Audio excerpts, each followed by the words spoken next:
Hi, I'm Tall Paul, New Mexico's funniest family entertainer, and welcome to thepartytips.com, a weekly vlog that gives you tips, tricks, and anything that'll help you make your child's birthday party the best ever, or any event for that matter.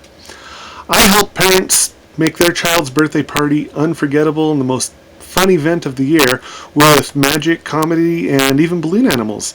And I get asked the same questions over and over and over. One of them is, how much space do you need? Well, I have several different show packages that need different space. The final frontier. Thank you, Happy. I have several different show packages that require a different amount of room. And the most popular requires about an 8 by 8 foot area for me to perform in, for enough room for my tables and enough room for me to perform in front of the tables. The close-up magic that I do, I work close up. I'd be under the spectator's noses, in their hands. I work out of my pockets. So they're pretty portable. I will utilize some table space if available. There's also balloon animals, and I do balloon animals and hats and toys and stuff for the kids. That is also portable. So it really depends on which show package you choose. Again, the most popular one, about an 8 by 8, bigger if possible, but I've worked in some pretty tight areas. I'm willing to work with you. Do you need a table? And I come completely self-contained. As I said, my close-up magic, I work out of my pockets, and I do use table space if it's available. My balloons, it's nice to have maybe a table or a chair to put my balloons on, but again, that's not necessary. So I don't need tables. What does help, though, is a power outlet. So that makes parks hard to work in. My sound equipment is battery charged, but having that extra power plug in just to be on the safe side is always nice. Oh, this is a big one. Can you do balloons and then the magic? Now, it's your party. I could do whatever you need me to do, whatever works for you, but in my 20 plus years of doing balloons and magic, I've found doing the magic first works a lot better. It makes the party flow easier and makes the guests happier. The reason for that is magic, when I do my magic show, and the magic has a definite end that everybody knows because I take my bow, and then I could get my balloons out and make balloon animals and hats and toys. The balloons, however, they don't have a definite end, and small children especially may get really upset if... Okay, thank you, Happy. May get really upset if they don't get a balloon before the show starts, and they're maybe squeaking and popping during the show, and a lot of kids ask and demand interrupt the show because they want another balloon. So I find it works best if you do the magic first and then the balloons, but again, it's your event, so it's entirely up to you. Now, many people have never thrown a party, and planning a party could be a daunting task even for a seasoned pro. So some things to keep in mind is how early you should throw a party, or how early you should plan it at least.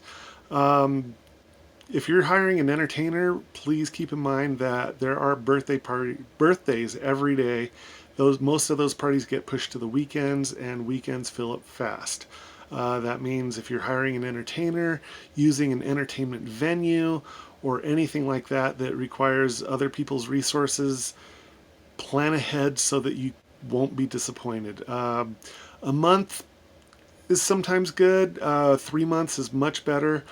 But I have, on several occasions, been booked for a show a year later before I even finish packing up. So please keep in mind, plan early. I downloaded, leave a link below that gives you a party planning guide. It'll help you out, and if you want, you could get some more party planning guides from me. Just click on the link below. So do that, plan ahead so you're not disappointed.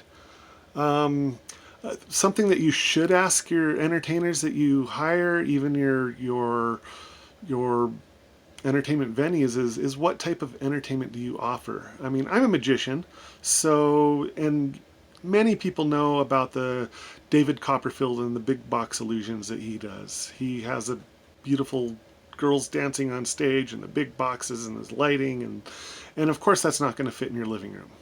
It might, but it's not going to fit in most living rooms. And then a lot of people know Shin Lim is a big name these days. He won AGT, and he does some really amazing magic. So those are, and he does the close-up magic. So those are two completely different types of magic, and that goes along with entertaining children. There's a different type of magic for that. So when you're looking at entertainment, make sure you ask them what they offer, because I know great magicians who do not want to perform kid shows.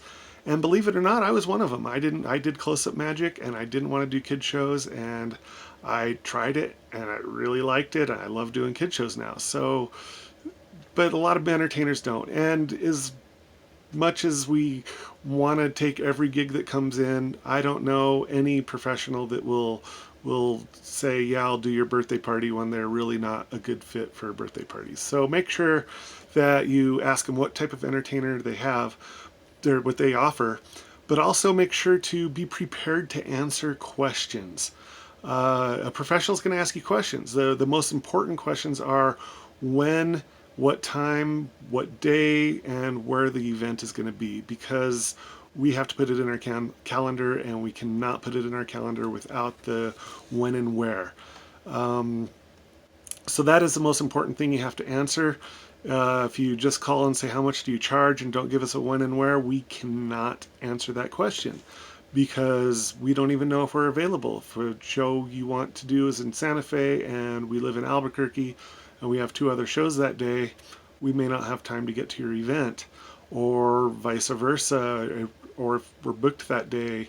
So be prepared to, and your name. I had somebody call once and they just asked, how much do you charge? And I said, well, yeah, I'd be happy to answer your questions. Have several different show packages available. What's your name? I'll get some information about the show and your event, and we'll see which package works best for you. They said, I just want to know how much you charge. And again, if I was doing big box illusions, that would be a lot more than doing a children's birthday party. Or if I was doing the children's birthday party, that would be different than doing balloon animals, for a birthday as opposed to magic. Or so there's different options available, and they all vary on how much they cost. So be prepared to answer where, when, and at least give your name. Uh, and if it's a birthday party, your entertainer is probably going to want to know the age of your birthday child and the name. And again, because a 4-year-old and a 12-year-old are not going to like the same things. So that's the biggest tips I've got. Actually, the biggest tip I have is plan ahead. I know I mentioned it before, so make sure you click on that link below to download your party planning guide, and it's free, so don't worry about it. I won't even ask for your name and email for this one, but if you want some more tips, I will ask for your name and email. But click on the link below. Make sure you like and subscribe. This is Tall Paul reminding you to be kind to this day, because it's the only day of its kind.